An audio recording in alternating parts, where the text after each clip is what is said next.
তোমরা ছেলেরা বাবা ভাইবো, একজনই ভাবো। নষ্ট হলে তো নষ্টই হয়ে গেলাম, পচে গেলে, দুর্গন্ধ ছুটলে এই সমাজ ফেলে দিবে। পচা জিনিস মানুষ রাখে না, আবর্জনা, ময়লা, দুর্গন্ধ মানুষ রাখে না, ফেলে দেয় ডাস্টবিন। এজন্য চরিত্রহীন ছেলেরা নারী, ছবি, মদ, জুয়া, অশ্লীল দৃশ্য, এই অসভ্য বখাটে, একদিন মনে রাখবা এই সমাজ তোমার দিকে থুতু মারবে। এই সমাজ তোমাকে 2 পয়সার মূল্য দিবে না। বাঁচবা, খাইবা, জন্তু জানোয়ারও তো খায়, হাইওয়ান কুকুরও তো খায়। খাওয়াটা তো খুব আশ্চর্য কিছু না। দুনিয়া তো আমাদের চাইতে জানোয়ারে বেশি ভোগ করে। একটা হাতি 250 কেজি খাবার খায় একদিন, 90 লিটার পানি পান করে। তো কি, এজন্য আমি শুরুতে এটা বললাম, আমার কথা আব্বা বুঝতে শিখেন। এই ছেলেদের প্রতি দয়া করেন, এই ছেলেদের প্রতি দয়া করেন।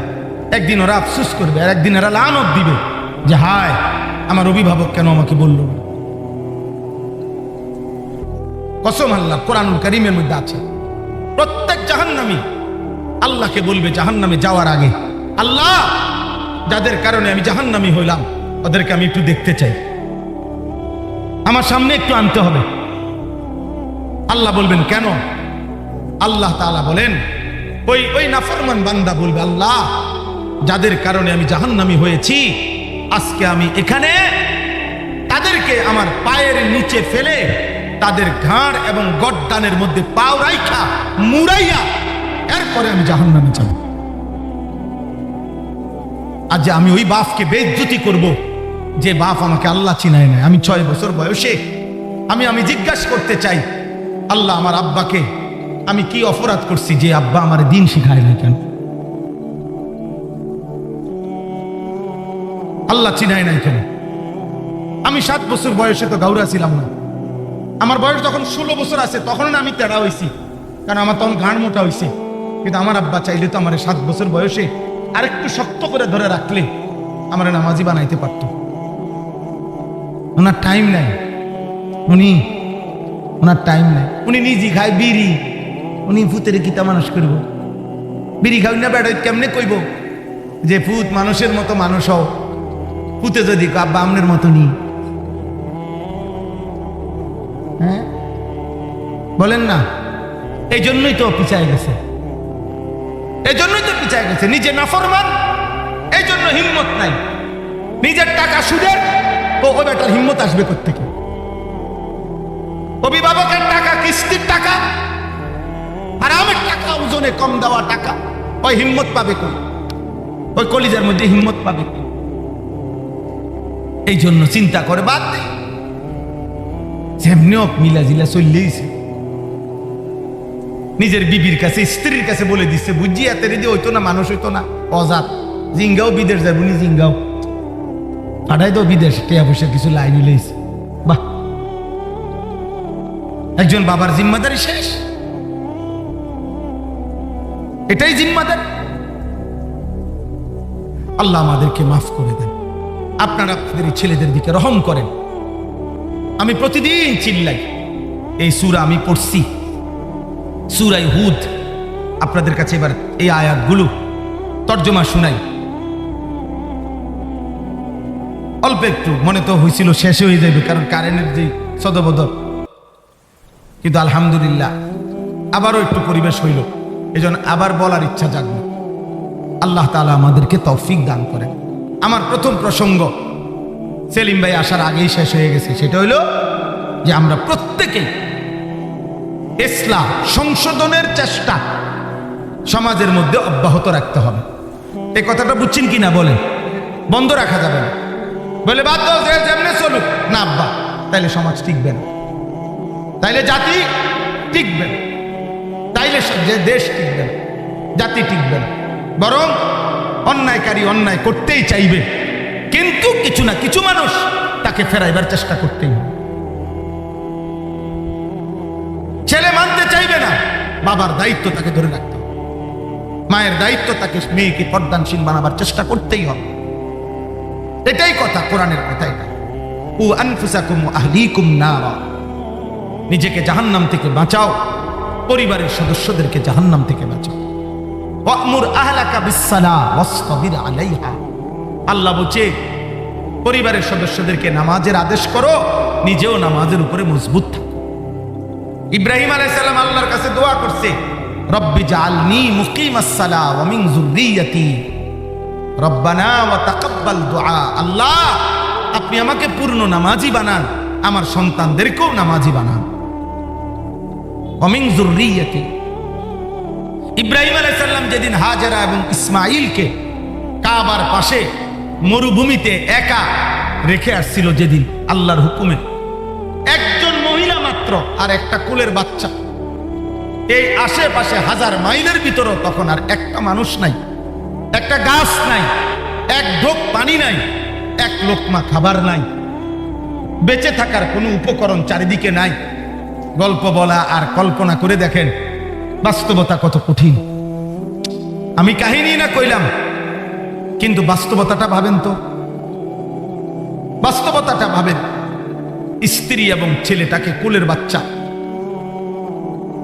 এইভাবে রেখে গেছে, কিন্তু এই কোরআনে আছে খোদার কসম, এই অবস্থায় রাইখা ইব্রাহিম আলাইহিস সালাম যখন স্ত্রী এবং ওনার ছেলে ইসমাঈলকে, হাজেরাকে এবং ইসমাঈলকে একাকী আল্লাহর ঘরের কাছে মক্কা নগরীতে একা রেখে গেছেন, যেদিন কেউ নাই, কেউ নাই, গাছ নাই, পানি নাই, খাদ্য নাই, মানুষ নাই, কোরআনে আছে সেদিন ইব্রাহিম আলাইহিস সালাম প্রথম আল্লাহর কাছে এক পাশে সরে গিয়ে এই স্ত্রী এবং ছেলের জন্য প্রথম যেই দোয়াটা করছেন, খোদার কসম কোরআনে আছে, ইব্রাহিম বলছে রব্বানা লিয়ুকিমুস সালাহ, আল্লাহ আমার স্ত্রী সন্তান যেন মৃত্যু পর্যন্ত নামাজ আদায় করে।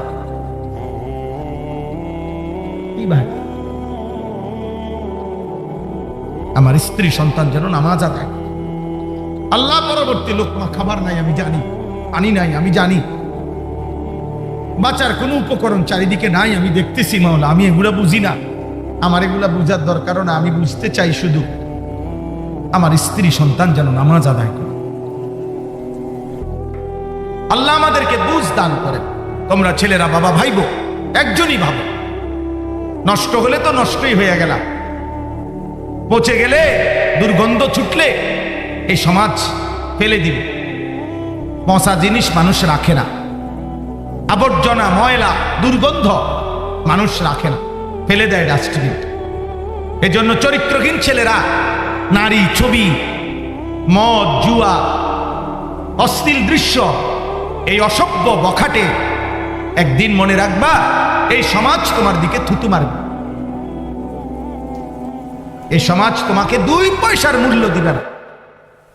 বাঁচবা, খাইবা, জন্তু জানোয়ারও তো খায়, হাইওয়ান কুকুরও তো খায়, খাওয়াটা তো খুব আশ্চর্য কিছু না। দুনিয়া তো আমাদের চাইতে জানোয়ারে বেশি ভোগ করে। একটা হাতি 250 কেজি খাবার খায় একদিন, 90 লিটার পানি পান করে, তো কি? এজন্য আমি শুরুতে এটা বললাম, একটি মাদ্রাসা সামনে রেখে এই জন্য বললাম, মাদ্রাসা শুধুমাত্র শিক্ষা প্রতিষ্ঠান না, মাদ্রাসা জিন্দেগি গড়ার প্রতিষ্ঠান। মাদ্রাসা মানুষ বানায়, মাদ্রাসা মানুষ বানায়, মানুষ ইনসান বানায়। মাদ্রাসা আল্লাহ চিনায়, মাদ্রাসা আখিরাত চিনায়, মাদ্রাসা গোলামি চিনায়, মাদ্রাসা সেজদা চিনায়, মাদ্রাসা হালাল হারাম চিনায়, মাদ্রাসা পাক নাফাক চিনায়, মাদ্রাসা ঈমান আমল চিনায়। হাজারো প্রতিষ্ঠান দুনিয়ায় টাকা রোজগার শিখায়, এটা করো ভালো চাকরি হবে, ওইটা করো ভালো ইনকাম হবে, এই ইনকাম পয়সা। কিন্তু মাদ্রাসা শুধু পয়সা না, মাদ্রাসা আখিরাত শেখায়। মাদ্রাসা কলিজা এটা বুঝায় বাচ্চাদেরকে যে রিজিক যা আসার তা আসবেই, কিন্তু তুমি আল্লাহ চেনো। আলহামদুলিল্লাহ 6 বছরের বাচ্চা, 7 বছরের বাচ্চা আমাদের মাদ্রাসাগুলোতে 5 ওয়াক্ত নামাজ জামাতে পড়ে, আর আমাদের চোখের সামনে যত্র তত্র 18 বছরের দামরা হারাইয়া মুতে। পড়ালেখা তারে এতটুকু শিখাইতে পারে নাই যে মুসলমানের বাচ্চা হারাইয়া মতে না বসে মুছতে হয়, এর দূর শিখে না। এমন দুর্ভাগ্য, পাকও চিনায় না, নাফাকও চিনায়, কোনটা হালাল কোনটা হারাম। মদও খায়, মধুও খায়, সুদও খায়, ব্যবসার টাকাও খায়, কিস্তিও নেয়, যেমনি পারে প্রয়োজন পূরণ হইলেই হয়েছে, টাকা হইলেই হয়েছে, হালাল হোক হারাম হোক। কিন্তু মাদ্রাসা এটা শিখায়, মাদ্রাসাটা শিখায় আগে জানতে হবে এটা হালাল কিনা, আগে জানতে হবে এই উপার্জন বৈধ কিনা। আমরা বেউকুফ না, মাদ্রাসার উস্তাদ, মাদ্রাসার ছাত্র, ইমাম, ইমানদার বেউকুফ না রে আব্বা, বেউকুফ না। আখিরাতের বাঁধনে আটকানো, এটা যদি আমরাও ভুলে যাইতে পারতাম তো দুনিয়া আমরাও কামাই কদ্দুর করণ যায় দেখাইতাম। কিন্তু ফ্যাঁসে পড়ে আছি আমরা আখিরাতের বাঁধনে। আমরা বিশ্বাস করি, দিনদার বিশ্বাস করে, মাদ্রাসা না শুধু জেনারেল লাইনও অসংখ্য ইমানদার আছে, লক্ষ লক্ষ কলেজ ইউনিভার্সিটির মধ্যেও সৎ চরিত্রবান ছেলে আছে, আমরা অস্বীকার করছি না। কিন্তু দেখা যাবে প্রত্যেক চরিত্রবান ছেলের পিছনে ইমানদার নামাজি কলেজ পড়ুয়া হোক, ইউনিভার্সিটি পড়ুয়া হোক, এই তার চরিত্র ঈমান আমলের পিছনে খোদার কসম কোনো না কোনো মাদ্রাসা, কোনো না কোনো আলেম, কোনো না কোনো ইমাম, কোনো না কোনো মক্তবের পড়ালেখার তার নির্যাস, তার আসর, তার প্রভাব তার মধ্যে আছে। শুধু বাংলা বই তারে আল্লাহ চিনায় নাই, তারে মক্তবের হুজুরে আল্লাহ চিনাইছে। তারে পদার্থ বিজ্ঞান বই আখলাক শিখায় নাই, পদার্থ বিজ্ঞান বইয়ের মধ্যে আখলাক নাই, জীববিজ্ঞান বইতে আখলাক নাই, উপার্জনের পদ্ধতি আছে। মাশাআল্লাহ, প্রধান অতিথি আসছে, টের পাইছেন কিছু? একটু পরেই টের পাইবেন। আমার সেলিম ভাই আসছে, মাশাআল্লাহ, আল্লাহ কবুল করে। জনাব আলহাজ সেলিম মাহমুদ, আপনাদের সবার প্রিয় মানুষ, পরিচিত মানুষ। আমরা যখন এখানে আরো বহু আগে, 20 বছর আগে, ছোট মানুষ আমরা যখন অল্প বয়সী তখনই পরিচিত। আমাদের এলাকা, আমার বাড়ি তো আপনাদের বাড়ি, এক বাড়ি আমরা। আমি কিন্তু নাঙ্গলকোটের মানুষ। আল্লাহ আমাদেরকে ভালো রাখেন, কবুল করেন। তাইলে আমি বলতেছি, এই বাগবাড়ি মাদ্রাসার কথা বলতে গিয়ে মাদ্রাসার সামনে দেখে আমি বললাম মাদ্রাসার মাহফিল, আপনাদেরকে বুঝাইতে চাইলাম। দয়া করে প্রত্যেকেই বুঝেন, প্রত্যেকটা ছেলে বুঝো। আব্বা তুমি স্কুলে পড়ো মানা নাই, কলেজে পড়ো মানা নাই রে আব্বা, কিন্তু বেঈমান তোমার ঘরে বুঝাই দিছে। কোন না কোন মুশরিক বেঈমান আজকে বুঝাইছে যে স্কুলের পড়লে ছেলেটার আল্লাহর কোরআন শুদ্ধ না হইলেও চলবে, এটা তোমারে ধোঁকা দিছে। স্কুলে পড়লেও 5 ওয়াক্ত নামাজ না পড়লেও চলবে, শুধু শুক্রবারে জুমার নামাজ পড়লেই চলবে। খোদার কসম, এটা যদি তোমারে যে বুঝাইছে সে শয়তান, সে ইবলিস, সে ইবলিস। বেঈমান ধোঁকা দিছে, বেঈমান ধোঁকা দিছে, বেঈমান বুঝাই দিছে তুই স্কুলের ফলা, কাজে তোর চুল চারিদিকে সমান হন লাগতো না, তুই জেনারেল। ইডি হুজুরের বিষয়, ইডি মোল্লা মুন্সির ব্যাপার। অথচ ইসলাম এই ভাগ করে নাই। ইসলামের মধ্যে, কোরআন সুন্নাহর মধ্যে মোল্লার পোশাক, মোল্লার চাল চলন আর এমনি মানুষের চাল চলন 2 রকম, এটা ভাগ করছে ইসলাম। কোরআনে এরকম ভাগ আছে, তাই না? এটা বুঝি ইসলাম বলছে, নবীজি বলছে এমন যে হুজুর হইলে দাড়ি থাকতে হবে, হুজুর না হইলে থাকতে হবে না, হুজুর হইলে টুপি মাথায় দিতে হবে, অন্য হইলেও পড়তে হবে না, হুজুর হইলে সব ব্যাপারে হালাল খাইতে হবে, অন্য কেউ হইলে সব কিছু হালাল খাইতে হবে না, হুজুর হইলে 5 ওয়াক্ত নামাজ পড়তে হবে, কিন্তু অন্য লোক হইলে শুধু শুক্রবারে নামাজ পড়লে চলবে। এই ছেলে, এই বেটা, এই আদব, মোবাইল উঠালে কেন?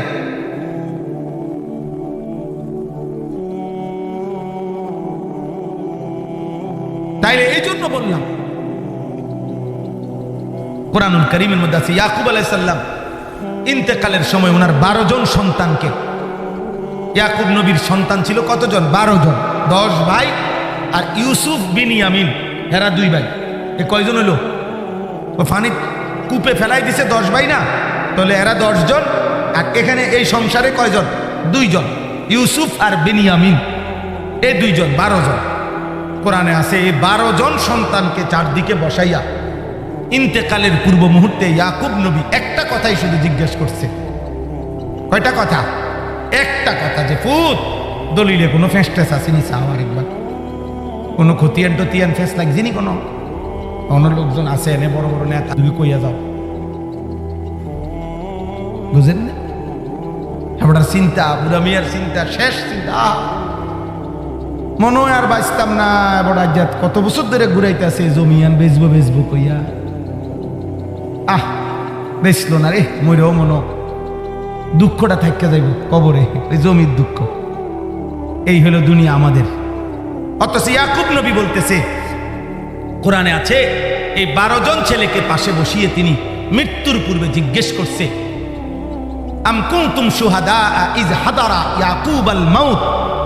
ইয়াকুবের মৌতের মুহূর্তে আল্লাহ বলে, সে বলতে চাচ্ছে, মা তা'বুদুনা মিন বাদি, আমার 12 সন্তান, আমি শুধু শুনতে চাই আমার মৃত্যুর পরে তোমরা ইবাদত করবে কার? তোমরা কার ইবাদত করবে? আমি শুধু এতটুকু শুনতে চাই। ক্বালু না'বুদু ইলাহাকা ওয়া ইলাহা আবাইকা ইব্রাহিম ওয়া ইসমাঈল ইলাহান ওয়াহিদা। 12 জন সন্তান বলছে, আব্বা কোনো চিন্তা করবেন না, আপনার মৃত্যুর পরেও আমরা ইবাদত করব আপনার যিনি ইলাহ, সেই আল্লাহর, আপনার পূর্বপুরুষ ইব্রাহিম এবং ইসমাইলের যিনি ইলাহ, সেই আল্লাহর, ইলাহান ওয়াহিদা, ওই এক আল্লাহর বন্দেগী করে যাব। ইয়াকুব নবী বলছে, আর কোনো পেরেশানি নেই, আমি এতটুকু নিশ্চিত হলাম যে আমার মৃত্যুর পরেও তোমরা আল্লাহর ইবাদত করবে, খালাস। বাকিটুকু দুনিয়া মিলুক বা না মিলুক সেটা আমার বিষয় না। সৃষ্টিকর্তা যিনি, রিজিক দেবেন তিনি, দুনিয়ার প্রয়োজনটুকু পূরণ করে দিবেন তিনি, দুনিয়ার মালিক যিনি। তো দুনিয়ার মালিক কে? আব্বা কে? তো তিনি দিবেন, তিনি দিবেন।